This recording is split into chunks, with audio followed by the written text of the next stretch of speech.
반갑습니다. 전기요금입니다. 자, 이번에는 전력공학에 있어서 출제되었던 수문항에 대해서 조금 간단히 보도록 하겠습니다. 자, 일단 지금부터 여러분들이 보실 이 수문항은 실제 시험을 치르신 몇몇 분들의 기억력에 도움을 받아서 만들어진 것이기 때문에 실제 문제와 상의할 수 있고, 일부 문항에 있어서 조건과 보기 그리고 수치값들은 임의로 작성이 되었습니다. 이 부분은 참고하셔서 바라봐 주셨으면 좋겠습니다. 첫 번째 문제입니다. 초고압 장거리 송전선로에 접속되는 1차 변전소에 블로 리액터를 설치하는 목적은 무엇인가? 라고 물었습니다. 일단 다들 알고 계시다시피 블로 리액터를 설치하는 목적은 페란티 현상을 방지하기 위함이죠. 그래서 답은 바로 2번 이렇게 고를 수 있겠습니다. 두 번째 문제입니다. 배전선로의 고장 발생 시 그 고장 구간을 차단기 동작 책무에 따라 차단시키는 장치는? 하고 물었습니다. 자, 우선에 우리가 알고 있는 차단기의 동작 책무라고 하는 것은 1회 내지 2회 이상의 투입, 차단의 동작을 일정 시간 간격으로 행하는 것을 의미를 합니다. 그러면 우리가 간단히 생각을 했을 때 알아서 차단도 시켜야 되고 다시 투입도 해야 됩니다. 즉 회로가 알아서 오픈도 되어야 되고 클로즈도 되어야 됩니다. 그럼 간단히 봤을 때 오픈이 되었다가 클로즈가 된다. 다르게 말하면 다시 회로가 된다. 즉 재회로가 된다. 이런 의미겠죠. 그래서 이 의미를 갖는 2번 자동 재회로 차단기가 답이 된다. 이렇게 볼 수 있겠습니다. 세 번째 문제입니다. 송전선로에서 수전단을 단락한 경우에 송전단에서 본 임피던스가 300옴 그리고 수전단을 개방한 경우에는 900옴이었답니다. 이 선로의 특성 임피던스는 몇 옴입니까? 라고 물었습니다. 자, 이런 식으로 수전단을 단락한 경우의 임피던스와 개방한 경우의 임피던스가 주어졌을 때 특성 임피던스는 간단하게 루트 단락 시의 임피던스와 개방 시의 임피던스를 곱한 것으로서 구할 수가 있습니다. 그래서 여기다가 그대로 적용을 하면 루트 300 곱하기 900이 되고요. 요거를 여러분들이 가지고 계신 계산기에 넣게 되면 519.62라는 답이 나오게 됩니다. 그래서 대략적으로 우리가 고를 수 있는 값은 520옴 정도가 되더라. 그래서 3번 이렇게 고를 수 있겠습니다. 네 번째 문제입니다. 1년 365일 중 95일은 이 수위보다 내려가지 않는 유량을 의미하는 것은? 하고 물었습니다. 자, 지문에서 물은 것처럼 365일 중에 95일 기준에 대해서 내려가지 않는 유량을 우리는 풍수량이라고 부릅니다. 그래서 답은 2번 되겠죠. 일단 간단하게 다시 한번 조금 짚고 넘어가면, 자, 풍수량이라고 하는 것은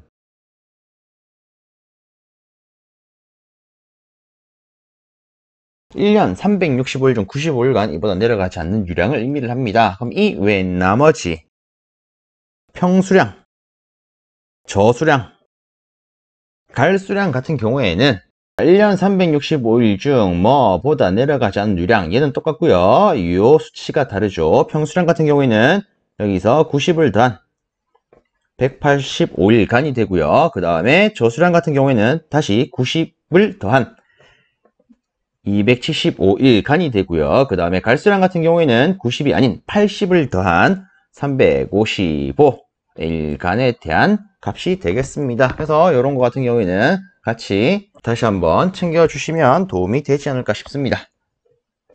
다섯 번째 문제입니다. 삼성식 송전선로에서 전격 전압, 자, 여기서 오타가 조금 있네요. 전격이 아니라 정격이 되어야겠죠. 자, 그래서 요거 같은 경우에는 제가 타이핑 치면서 실수를 한 부분이니 너그럽게 이해해 주셨으면 좋겠습니다. 자, 어쨌든 다시 보면 이렇게 전격 전압이 66kV 그리고 한 선당 리액턴스가 10옴일 때 10MVA 기준의 퍼센트 리액턴스는 몇 퍼센트인가? 라고 물었습니다. 자, 우리가 여기에서 물은 이 퍼센트 리액턴스를 계산하기 위해서 떠올릴 수 있는 수식을 한번 적어보면, 자, 우선에 이 지문에 전격 전압과 그리고 리액턴스 그리고 용량의 값이 주어졌기 때문에 V 제곱분의 px 곱하기 100 얘를 쓰도록 하겠습니다. 일단 실제 이 수식 같은 경우에는 여러분들 흔히 아시는 이 퍼센트 임피던스, 여기에서 임피던스 대신에 리액턴스로만 바꾸어서 이끌어낸 식이 되겠죠. 자, 근데 여기서 한 가지 더, 실질적으로 아마 여러분들께서 뭐 임피던스 기준으로, 즉 퍼센트 임피던스를 계산하든 이처럼 퍼센트 리액턴스를 계산하든 간에 뭐 이런 수식을 떠올리시는 분도 계실 거고요, 이 수식을 떠올리시는 분도 계실 겁니다. 실질적으로는 이 둘 중에 어느 수식을 쓰든 간에 답은 똑같이 나옵니다. 다만 사용을 하실 때 각 수식에 있어서 차이점은 조금 챙기시는 게 좋지 않을까 싶습니다. 그리고 제가 좀 잘못 쓴 부분이 있네요. 자, 지금 우리가 하는 것은 퍼센트 리액턴스를 계산하는 거 아니겠습니까? 그래서 요거를 리액턴스로 좀 수정을 다시 하겠습니다. 자, 일단 다시 이 두 수식에 있어서 차이점은 실제 단위에 있습니다. 위의 식 같은 경우에는 용량의 단위가 볼트 암페어가 되고 전압의 단위는 볼트가 됩니다. 근데 아래쪽에 있는 이 수식 같은 경우에는 용량의 단위가 킬로볼트 암페어고요. 그리고 전압의 단위는 킬로볼트입니다. 그래서 뭐 두 수식 중에 어떤 걸 써도 관계는 없지만 단위가 서로 다르다는 거, 요거를 좀 알아야 보다 정확하게 구할 수 있지 않겠습니까? 그래서 요 부분은 좀 체크해 주는 게 도움이 되겠죠. 자, 우선에 저는 위에 있는 요거 가지고 한번 풀어보도록 하겠습니다. 자, 다시 한번 쓰면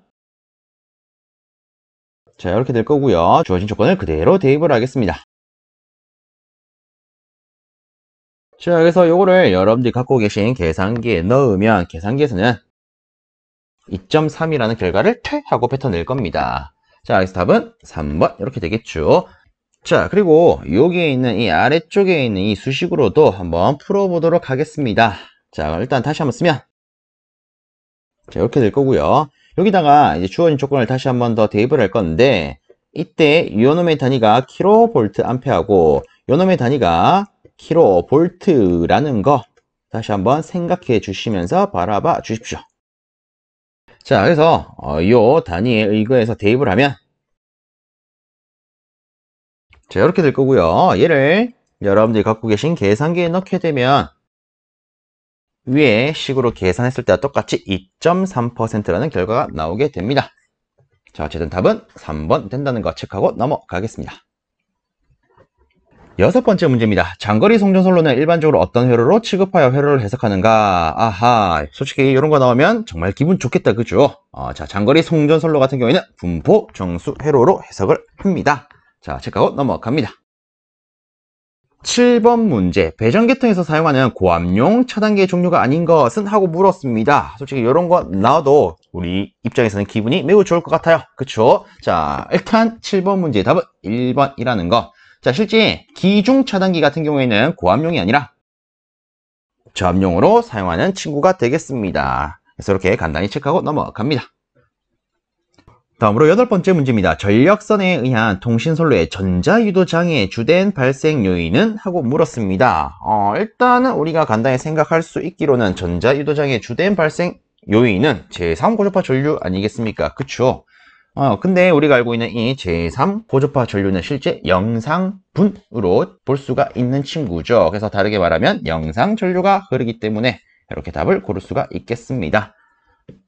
9번째 문제입니다. 배전선을 구성하는 방식 중 방사상식에 대한 설명으로 옳은 것은? 하고 물었습니다. 다르게 말하면 우리가 얘를 수지식 이렇게 부를 수가 있는데, 자, 실제 이 방식 같은 경우에는 간단하게 여기에 어떤 전원이 있다라고 했을 때 부하 구성에 따라서 이런 식으로 가지치듯이 전선이 뻗어나가는 구조를 갖는 형태를 의미를 합니다. 그래서 이놈 같은 경우에는 실제 부하가 증가를 하게 되면 그에 따라서 예를 들어서 여기 부하가 증가했다. 그럼 이런 식으로 가지를 한번 더 치면 되기 때문에 실제 부하 증가에 따른 증설이 굉장히 쉽습니다.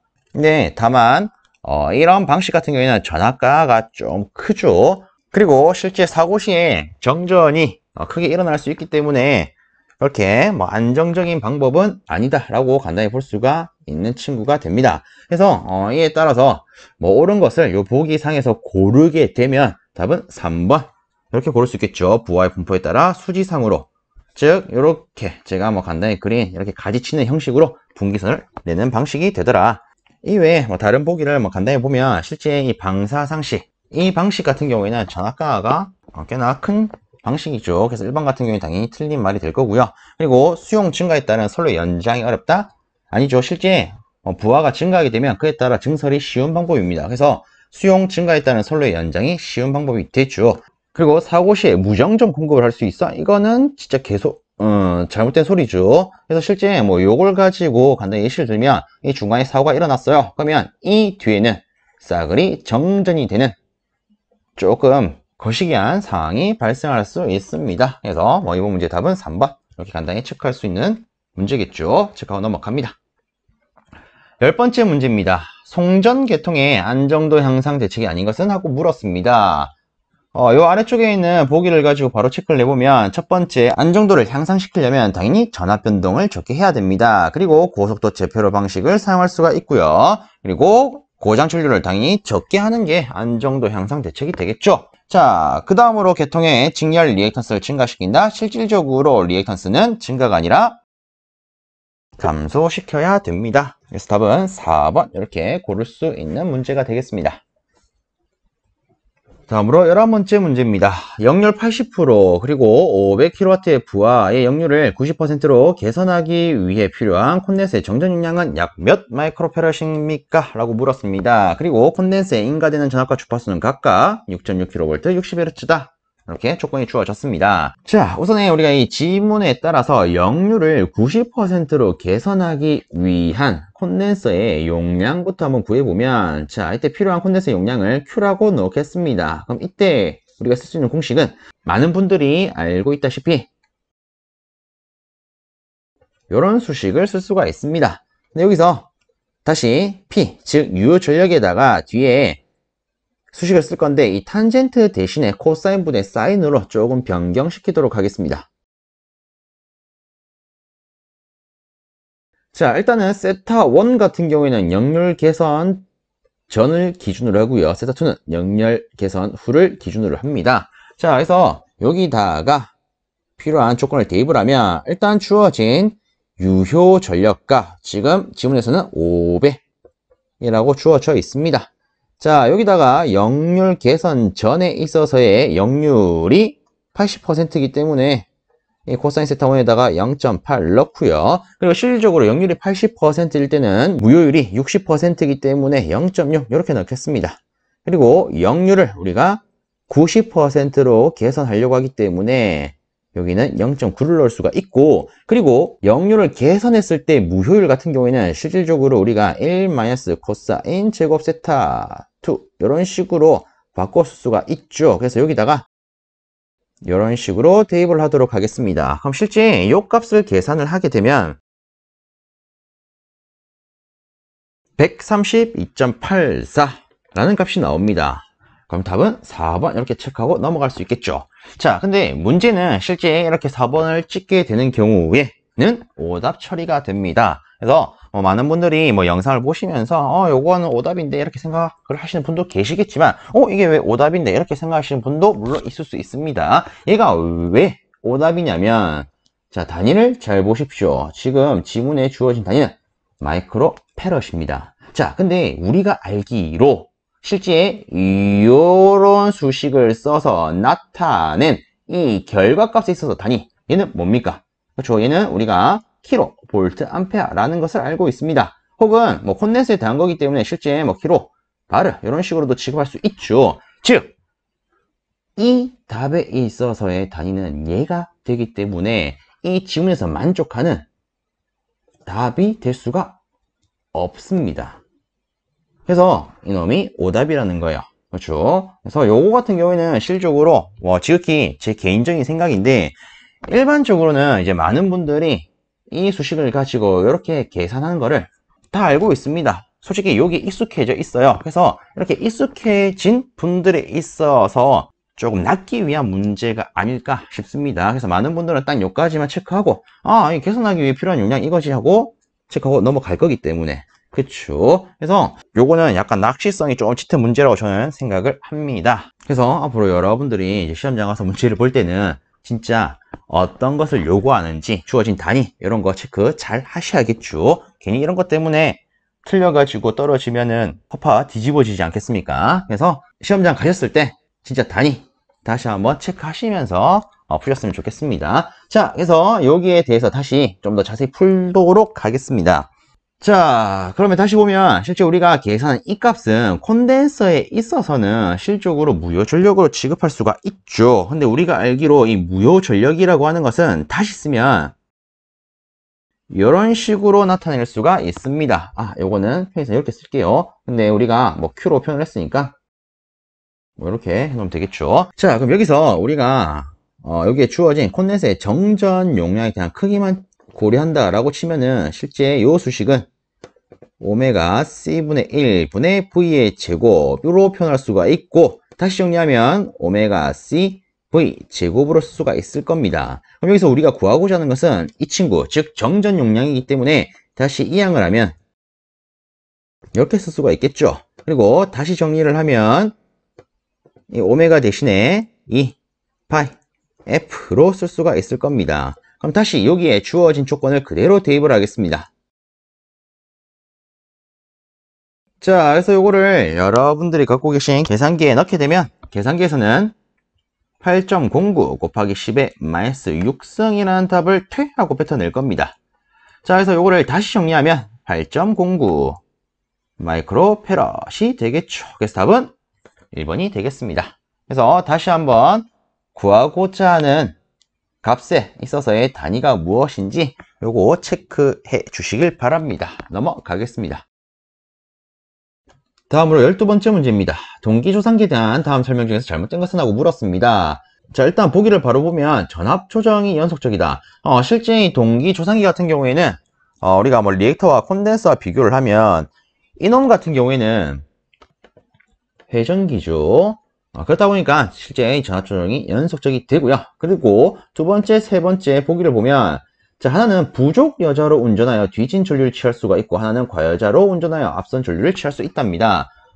실제 이거 같은 경우에는 동기 조상기에 있어서의 특성 곡선인 위상 특성 곡선을 떠올려서 답인지 아닌지 체크할 수 있겠죠. 일단 횡축이 계자 전류, 종축이 전기자 전류, 그리고 위상 특성 곡선, 물론 우리가 뭐 다르게는 V 곡선이라고도 부릅니다. 간단히 그리면 뭐 이런 식으로 그릴 수가 있고, 실제 이 곡선들의 최하점은 역률 1을 의미를 하고요.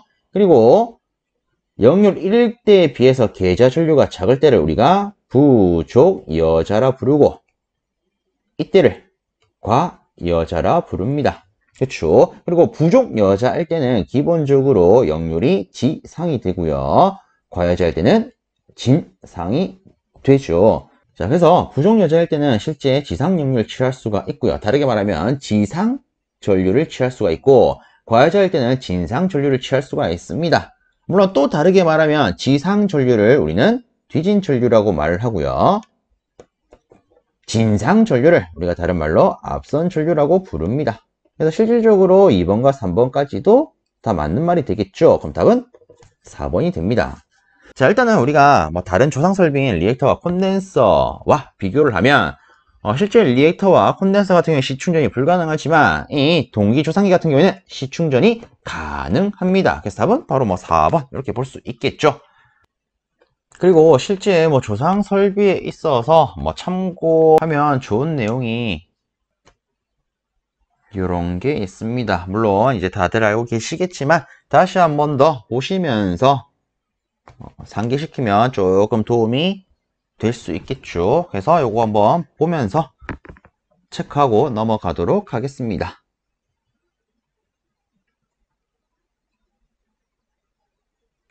다음으로 13번째 문제입니다. 송전솔로의 정상 임피던스, 역상 임피던스, 영상 임피던스의 상호관계로 옳은 것은? 하고 물었습니다. 실제 송전솔로에서 각 임피던스의 상호관계를 따지면 영상 임피던스가 가장 크고요. 그리고 정상 임피던스와 역상 임피던스는 같은 값을 갖습니다. 그래서 실질적으로 우리가 고를 수 있는 답안은 이 형태를 띠는 2번이 되겠습니다. 14번째 문제입니다. 사단자 정수가 A, B, C, D인 송전솔로의 등가 파이형 회로를 그림과 같이 표현했을 때 Z1에 해당하는 것은? 하고 물었습니다. 일단 이 Z1에 해당하는 것을 고르려면 이 주어진 회로의 사단자 정수를 계산을 해야 될 것 같습니다. 그래서 이에 대한 행렬식을 적어보면 이렇게 될 거고요. 순서대로 이 앞에 있는 것을 먼저 계산을 하면 이렇게 될 겁니다. 그리고 이 뒤에 있는 것을 그대로 쓰면은 이렇게 되겠죠. 그래서 요거를 우리가 최종적으로 다시 한번 계산을 하면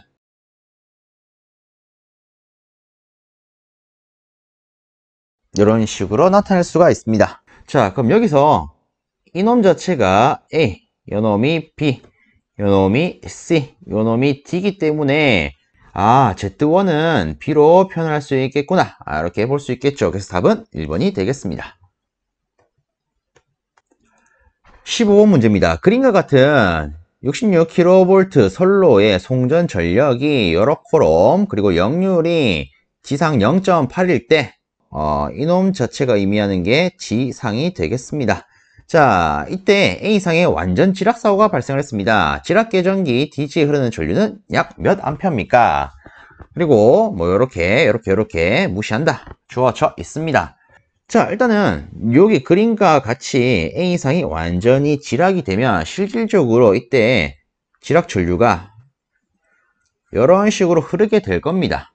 그러면 우선적으로 우리가 이렇게 흐르게 되는 이 지락 전류부터 계산을 해야겠죠. 자, 근데 여기서 중요한 거는 일단 지문에 66kV 선로라고 주어졌습니다. 그러면 실제 이렇게 표현한 선간 전압이 66kV가 될 거고요. 그리고 여기에 있는 이 상전압 같은 경우에는 실제 그림상 Y결선이기 때문에 상전압은 선간 전압이 있어서 루트 3배가 작으므로 이런 식으로 표현할 수가 있을 겁니다. 그러면 지금 이 회로 이렇게 노랗게 체크한 부분의 회로를 등가적으로 표현하게 되면 이놈이 루트 3분의 66kV가 될 거고요. 그리고 보면은 아이고 여기에 저항이 하나 있죠. 300옴. 그리고 여기에 흐르는 것이 바로 지락전류 IH가 될 겁니다. 자, 그럼 여기서 우리가 지락전류를 계산을 하게 되면 실제 요놈은요 300분의 루트 3분의 66 곱하기 10의 3승이기 때문에 얘를 계산하면 127.02A가 됩니다. 자, 근데 우리가 지금 계산하고자 하는 것은 여기에 있는 이 지락 계전기 흐르는 전류입니다. 그럼 여기서 우리가 방금 계산한 이 전류는 실적으로 이렇게 흐르는 전류값이 될 겁니다. 얘가 127.02요. 그럼 여기서 보면 여기에 코일이 있는데 실제 이 코일은 우리가 변류기로 볼 수가 있죠. 요놈에 있어서 변류 B는 300대 5가 됩니다. 그러면 간단하게 실제 우리가 계산한 이 지락 전류가 간단하게 1차 측 전류라면 여기에 있는 이 계전기 흐르는 전류는 2차 측 전류가 될 거고요. 그럼 여기서 변류 B를 가지고 우리가 계산을 하게 되면 실제 요 B는 이렇게 돼야겠죠. 그럼 여기서 I1은요 우리가 방금 계산한 127.02가 될 거고요. 실제 지락 계전기에 흐르는 전류는 이 I2가 됩니다. 그래서 다시 I2에 대해서 수식을 쓰면 이렇게 되겠죠. 자, 그래서 요거를 계산을 하게 되면 2.12A가 나오게 됩니다. 그래서 이번 문제의 답은 4번 이렇게 고를 수 있겠습니다. 16번째 문제입니다. 보호계전기의 보호 방식 중에서 표시선 계전 방식이 아닌 것은? 하고 물었습니다. 자, 이 표시선 계전 방식은 다르게 발롯 계전 방식이라고도 부르는데 이 방식의 종류로는 방향 비교 방식, 전류 순환 방식, 전압 반향 방식이 있습니다. 그래서 실질적으로 여기에 해당하지 않는 것은 위상 비교 방식이 되어서 2번이 답이 되겠습니다. 다음은 17번 문제입니다. 가압수형 원자력 발전소에 사용하는 연료 감속제 냉각제로 적당한 것은? 하고 물었습니다. 자, 일단은 참고적으로 한번 언급을 하면 가압수형 원자력 발전소 같은 경우에는 가압경수형과 가압중수형으로 분류할 수가 있습니다. 일단은 여기에 있는 가압경수형 같은 경우에는 이름 그대로 경수를 쓰는 건데 실제 이 경수를 감속제와 냉각제로 사용을 합니다. 그러면 아래쪽에 있는 이 가압 중수 같은 경우에는 위와 똑같이 이 중수를 감속제와 냉각제로 쓰겠구나, 이렇게 볼 수가 있겠죠. 자, 그리고 이 가압 경수형에 있어서 연료 같은 경우에는 저농축 우라늄을 쓰고, 가압 중수형 같은 경우에는 천연 우라늄을 연료로 사용을 합니다. 자, 일단은 일단은 지금 지문에서 그냥 단순히 가압 경수형 원자력 발전소라고 주어졌고요. 그럼 여기서 우리가 조금 자세히 따져서 가압 경수형과 가압 중수형을 가지고 본다라고 치면, 실제 이 보기 중에서 감속제와 냉각제에 있어서 둘 다 중수로 나와 있는 것은 없습니다. 근데 둘 다 경수로 나와 있는 것은 있죠. 그래서 실제 이 문제에서 물어보는 것은 가압 경수형에 대한 것으로 볼 수가 있고, 그래서 답은 3번으로 고를 수가 있겠습니다. 그리고 물론 일반적으로 가압수형 원자력 발전소는 보통 이제 가압 경수형을 의미합니다. 그래서 이 부분은 참고적으로 바라봐 주시길 바랍니다. 18번째 문제입니다. 설비 용량이 600kW 그리고 부등률이 1.2, 수용률이 60%일 때 합성 최대 수용 출력은 몇 kW입니까? 라고 물었습니다. 솔직히 이거 같은 경우에는 간단하게 구할 수가 있죠. 설비 용량에다가 수용률 곱해주고 부등률로 나눠주면 끝이더라. 그래서 계산을 하게 되면 얘는 300kW가 되겠습니다. 그래서 답은 2번. 그래서 이거 같은 경우는 비교적 간단히 풀 수 있는 문제가 되겠죠. 넘어갑니다. 다음으로 19번째 문제입니다. 화력발전소의 랭킹 사이클에서 단열 팽창 과정을 행하는 기기와 일대의 상태 변화로 옳은 것은? 하고 물었습니다. 실제 주어진 보기에 있어서는 단열 팽창 과정을 행하는 기기만 알면 답을 고를 수 있는 형태로서 이렇게 주어졌었습니다. 그래서 실제 뒤에 상태 변화도 있는데, 여기에 있는 상태 변화는 실제 이 기기에 대한 상태 변화가 그대로 짝지어서 출제가 되었습니다. 그럼 여기서 간단히 한번 짚고 넘어가면, 실제 우리가 랭킹 사이클에서 단열 팽창 하는 기기는 터빈이 있고요. 단열 압축을 행하는 기기는 펌프가 있습니다. 그리고 등압 가열을 행하는 기기는 보일러가 있고, 등압 방열을 행하는 기기는 복수기가 있죠. 그래서 지금 물어본 것이 단열 팽창 과정을 행하는 기기이기 때문에 답은 터빈이 있는 1번이 되겠습니다. 마지막 20번째 문제입니다. 단상 3선식 배전선로에서 부하의 불평에 의한 부하 전압의 불평을 방지하기 위해 사용하는 저압 밸런스에 대한 내용으로 잘못된 것은? 하고 물었습니다. 자, 우리가 여기 있는 보기를 가지고 바로 보면 이 저압 밸런서는 1대1 권수비를 갖는 단권 변압기의 일종이고요. 여자 임피던스가 크고 누설 임피던스가 작은 장치가 됩니다. 그래서 실제 누설 임피던스가 커야 하는 게 아니라 누설 임피던스가 작아야 하기 때문에 답은 4번이 되겠습니다. 자, 이렇게 전력공학에서 출제되었던 20문항을 한번 봤는데, 제가 앞서 다른 과목에서 언급을 했지만 이 CBT라는 특성상 지금 여러분들이 보신 이 20개의 문항이 나올 수도 있고 안 나올 수도 있습니다. 그래서 내가 시험 칠 때 이 20문항이 무조건 나오겠구나, 이렇게는 절대 생각하지 말아 주셨으면 좋겠습니다. 그래서 이 문제는 진짜 참고적으로만 바라봐 주셨으면 좋겠습니다. 자, 이것으로 이번 영상은 마무리 짓도록 하겠습니다. 여러분들 영상 보시느라 수고 많으셨고요. 이 영상을 보시는 모든 분들의 합격을 기원하겠습니다. 수고 많으셨습니다.